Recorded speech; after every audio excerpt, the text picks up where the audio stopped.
लगाने पर 10,000 रुपए जुर्माना रखा गया है।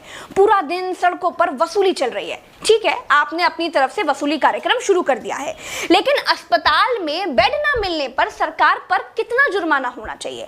वेंटिलेटर ना मिलने पर सरकार पर कितना जुर्माना होना चाहिए?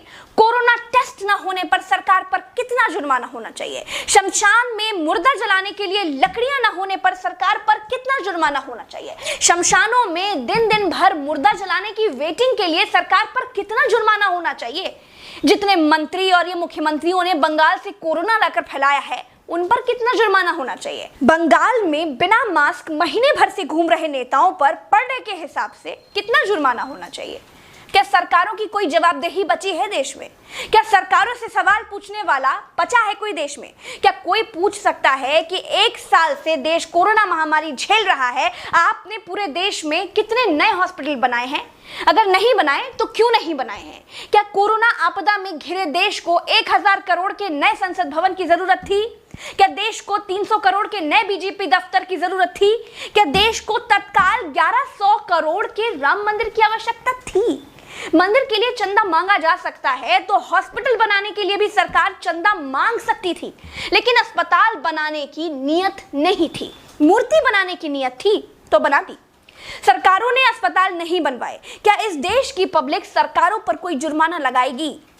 क्या कोरोना आपदा में देश को कुंभ सजाने की आवश्यकता थी? क्या देश को कोरोना महामारी के बीच बंगाल चुनाव में रैलियों की आवश्यकता थी? नहीं थी। देश को अस्पतालों की, डॉक्टरों की, कोरोना की दवाइयों की जरूरत थी। कुछ दवाइयां बनाई भी तो वाहवाही के चक्कर में विदेश भेज दी। आधे अधूरे टीकाकरण में देश अभी अटका हुआ है। और ये कैसा टीका बनाया है जिसे लगाने के बाद भी कोरोना हुआ जा रहा है? क्या कोई सवाल पूछेगा?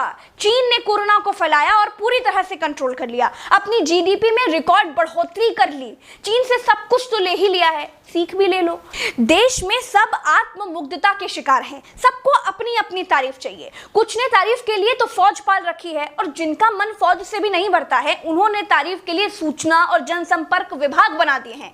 गाते रहिएगा ना, जनता का बैंड तो ऑटोमेटिक बज ही रहा है।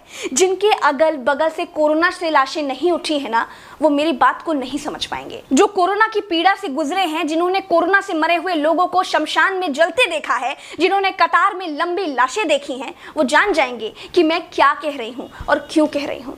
चलते हैं। राम राम, जय हिंद।